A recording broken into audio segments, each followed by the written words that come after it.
বিপদ বিপদ বিপদ শাকিব খানের বরবাদ সিনেমার একটা বিশাল বিপদ, কারণ अबे साले जो माफ करना मैं जो শাকিব খানের বরবাদ সিনেমার সাথে শুধু যে জিদের লায়ন সিনেমা মুক্তি পাবে তা না, এটার সাথে আরেকটা নতুন সিনেমা আপনার অ্যাড হবে, যেটা আপনার রোজার ঈদেই রিলিজ পাবে। সেটা হইতাছে খোদা হাফেজ। माँ खराब हो जाएगा, मैं माँ अम्मा बहन पे आ जाऊंगा, मैं इनकी अम्मा बहन पे आ जाऊंगा। মাক দিলদার নামে একটা নায়ক, নতুন মনে হইতেছে নায়ক নতুন, নায়িকাও নতুন, আমি এদেরকে আগে কোনো সময় দেখি নাই। তো এদের একটা নতুন সিনেমা আসতেছে, সেটার নাম হবে খোদা হাফেজ। তো টিজার রিলিজ পাইছে, তো টিজারটা আমি দেখছি। টিজারটা আমার কাছে কেমন লাগছে ভাই, এক কথায় যদি বলা যায়,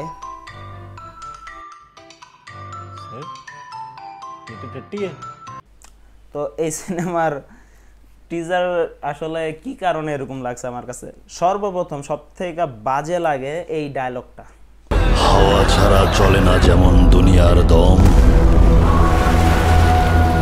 অন্ধকার শহর ছাড়া মেয়ে মানুষের দাম কম।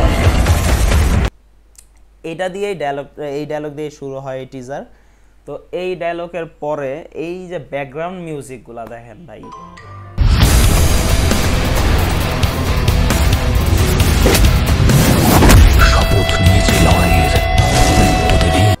এগুলা কি চুজ করছে আসলে জাজ মাল্টিমিডিয়া, মানে আসলে যে কি করতেছে ওরা নিজেরাও জানে না। কারণ আমি যতটুকু দেখছি শাকিব খানের সাথে এর ঝগড়া হওয়ার পরে থেকে, জাজ মাল্টিমিডিয়ার সাথে শাকিব খানের একটা ঝগড়া গ্যাঞ্জাম চলছিল, এরপরে থেকে মানে জাজ মাল্টিমিডিয়া নিজেরা হারায় খুঁজতেছে এক কথায়। কারণ এদের কাজের কোনো মানে কোয়ালিটি নেই, একেবারে কোয়ালিটিলেস কাজ করতেছে এরা। এই কাজের কোনো ভাবগতি কিছুই পাইতেছি না। মানে লাস্ট কয়েকটা সিনেমা আপনি দেখেন, জিন 2, তারপরে এই একটা খোদা হাফেজ, মাঝখানে আরও কয়েকটা নাম আসছিল, মানে নামগুলোও মাথায় আসে না, কারণ এই সিনেমাগুলো আমরা দেখতেও যাই না, কারণ এতটা বাজে হয় ভাই। একটা সময় ছিল জাজ মাল্টিমিডিয়া এমন এমন সব বিগ বাজেটের সিনেমার মনে করেন আমাদের সামনে আনতো, যে আমরা দেখতেও আমাদের কাছে ভালো লাগতো, কারণ বিগ বাজেটের সব সিনেমা নিয়ে আসতো, খুব ভালো কোয়ালিটি সম্পূর্ণ সিনেমায় আনতো। কিন্তু ইদানিং যা শুরু করছে, এই যে নায়কটা মাক দিদার, হ্যাঁ নায়কের ফিটনেস ভালো, ফিজিক্স ভালো, খুব ভালো লাগছে, ওরা নায়ক হিসাবে মানায়, কারণ ওর সেইরকম ফিটনেস আছে, ও যে অ্যাকশন করছে মোটামুটি ঠিক আছে, বোঝা যায়।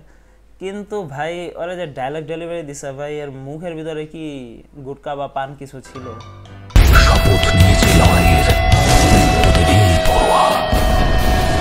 আমার কাছে তাই লড়াইয়ের শপথ। কথা যা বলছে আমার কান পর্যন্ত আসে না। এর যে বিজিএম ছিল, বিজিএম এর কারণে তো ডায়লগের কিছুই বুঝি নাই যে কি ডায়লগ ভাই। আমি 4 থেকে 5 বার শুনছি, মনোযোগ দিয়ে শুনছি, 2 কানে 2টা হেডফোন দিয়ে শুনছি, ডায়লগ বোঝা যায় না। এরকম টিজার এটা এতটা বাজে করছে বলার বাইরে। এটা কিন্তু ভালো করতে পারতো, এই টিজারটা অনেক ভালো করতে পারতো। আমি বলতাছি না যে সিনেমা খারাপ হবে, সিনেমা ভালো হইতেই পারে স্বাভাবিক, কারণ টিজার দেখেই যে মানুষ, যে আমরা যে সিনেমা নিয়ে কথা বলতেছি, টিজার দেখে আমরা বলে দিতে পারবো না যে সিনেমাটা খারাপ হবে। তবে হ্যাঁ ভাই, কিছু কিছু জিনিস আছে যেটা প্রমোশনাল ম্যাটেরিয়াল, যেগুলো মনে করেন মানুষকে আকর্ষণ করে সিনেমার প্রতি, সে তার ভিতরে একটা আছে টিজার। তো টিজারটা যদি খারাপ হয় তো মানুষের আগ্রহ হারায় যায় সিনেমার প্রতি। তো এটাও তাই হইলো, এটা দেখা মানে যে কোনো মানুষ এটা দেখলে রোস্ট করবে। এত ফালতু ভাই, কেন ভাই? ভালো কিছু করেন আপনি। আপনার একটা জিনিস আমার কাছে ভালো লাগে, সেটা হচ্ছে যে আপনার নতুন ছেলেদেরকে চান্স দিতেছেন, নতুন ছেলেদেরকে চান্স দিতেছেন, এটা খুব ভালো, গুড আইটেম। কিন্তু ভাই ভালো কোনো ডিরেক্টর তাদেরও হায়ার করেন আপনি, যা তা তো আইনাই আপনি মনে করেন আইনা দিলেন, তাইলে তো আর পাবলিক তো দেখবে না। সিনেমা হলে তো মানুষের টাকা খরচ হয়, এইসব দেখতে তো আর পাবলিকে যাবে না ভাই। বাকি আর কি বলবো এটার বিষয়ে, আমার তো আর এটার বিষয়ে কিছু বলার নাই। আজকে ভাই আমার এই পর্যন্তই ছিল। যদি আমার এই ভিডিওটা ভালো লাগে তো লাইক, কমেন্ট, শেয়ার অবশ্যই করবেন। আর এরকম ভিডিও আরও পেতে চাইলে সাবস্ক্রাইব করে চ্যানেলটারে বেল আইকনটা ক্লিক করে অবশ্যই পাশে থাকবেন। দেখা হবে নেক্সট ভিডিওতে। আল্লাহ হাফেজ।